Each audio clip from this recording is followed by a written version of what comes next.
Hey, it's Rachel with Journey Back Quilts, and today we're going to journey back to the basics. We're going to be making the square within a square block. Let's get started. To make this square within a square block, I am using a 6.5 inch square of this orange background, and then I'm going to need 4 3.5 inch squares for our corners. Now you're going to want to mark all of these corners with a diagonal line.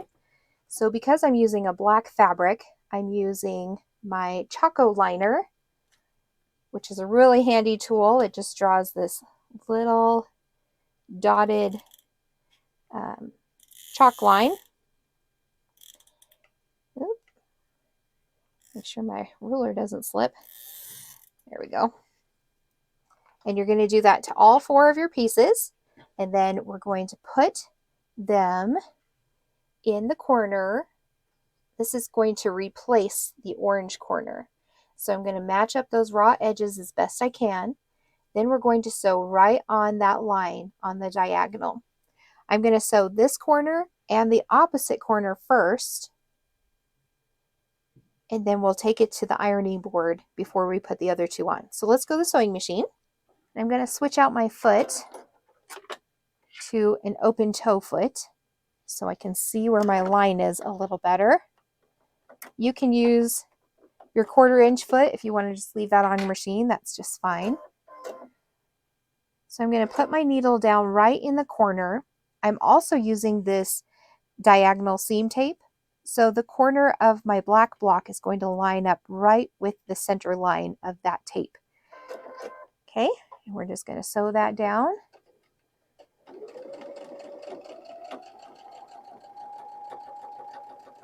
And here's a tip. If you look at this point following this rather than where the needle is going in, you will sew a straighter line than if you look at the needle. It's kind of like if you're driving on the road and you look right in front of you, you kind of overcorrect a lot and you just kind of wiggle. But if you look out further, you're going to drive more smoothly and have a straighter line than if you're looking straight at where you're going. So look behind here a little bit better and you'll sew a straight line. Okay. All right, we're going to have to break thread here. Unless you're chain piecing a bunch of these, then you can just chain piece all of one side before you flip it around and do the other side. So I'm going to double check that it's lined up. That's half the battle right there. You want it to be right lined up with the raw edges so that it replaces that corner perfectly. Okay, and then we're going to sew down that line. Now sometimes our sew line where we marked is not exactly diagonal depending on where our ruler was sitting on our block. So using this tape ensures that we're getting that straight line all the way down that corner. And if you wanted to, you wouldn't even have to mark your block if you're using this seam tape. Now obviously my seam tape has been on here for a little while. It's getting kind of curled, but it still works just fine. And when I get sick of it curling like that, I can tear it off and put a new strip on there, just lining up that red line with my needle all the way down, and it's super easy. Okay, since we've sewn 2 blocks on there, we're going to go set the seam, which just means ironing this block flat, getting all of those puckers ironed back out from our stitch line. Then we're going to trim it a 1/4 inch away. So let's go do that. So just give it a quick press, flat. No steam, no water, just a quick dry iron. And then we're going to take our ruler and put the 1/4 inch line of our ruler on the seam line. We don't want to accidentally cut off the seam line, so put that 1/4 inch there. So we're cutting a 1/4 inch away from the seam line towards the outside.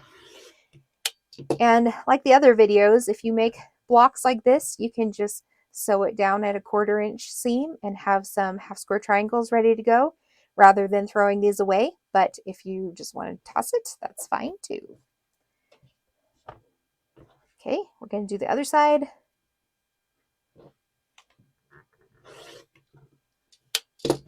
And now we have this funny looking block. We're going to iron out those black points towards the point, just peeling it over like that. letting the iron hit that point to press it over. I like to slide the iron over instead of setting it down, because sometimes if you just set it down, you're going to accidentally have this fabric fold over and you'll just press it. So there's this little tiny wrinkle that you may not even notice, and then your block is not coming out to the right dimension. So pushing that seam over ensures that it's going to open all the way, so you have this perfect new point to your block. Okay, rotate that and do it to the other side.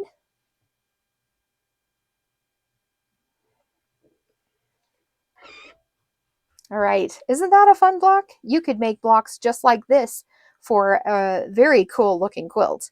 But for this video, we are making the square within a square block. So we're going to take our other two and we're going to put them diagonally the other direction, matching up those raw edges. And then we're going to sew right on that line on both sides. And that is how we're going to make square within a square. So let's go to the sewing machine. You may need a leader fabric, which is just a scrap piece of fabric to help keep those threads up above the machine so that your needle doesn't push those points down under the machine.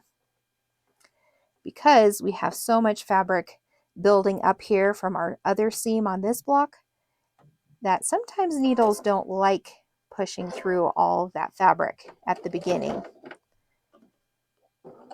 as my machine is trying to show you.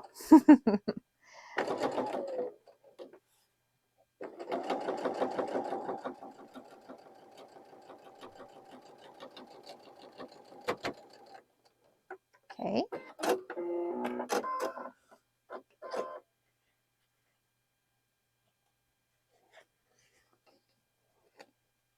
Before I flip it around, I'm going to do my cheater fabric here. Make sure it is lined up correctly. It is too easy to get it incorrect. There we go. Okay, line up that point with your needle and the opposite point with your seam guide, or if you have a middle line on your machine.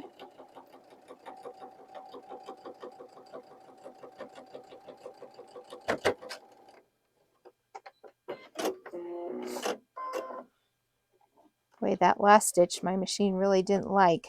There we go.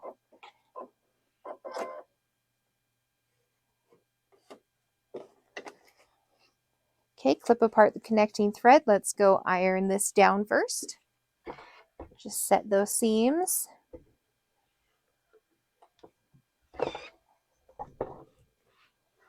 Same step as before, we're going to trim it 1/4 inch away from that seam line.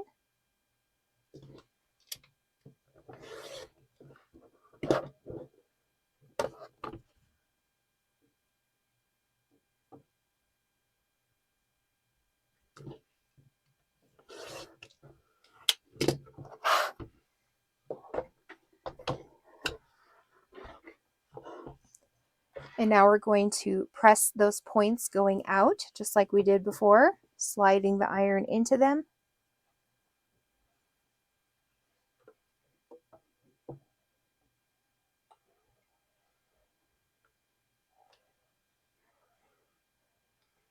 All right, here's the moment of truth. We want it to still be 6.5 inches square, but we want a 1/4 inch away from each of those points to the edge. So let's see how it turned out. Lining it up with 6.5.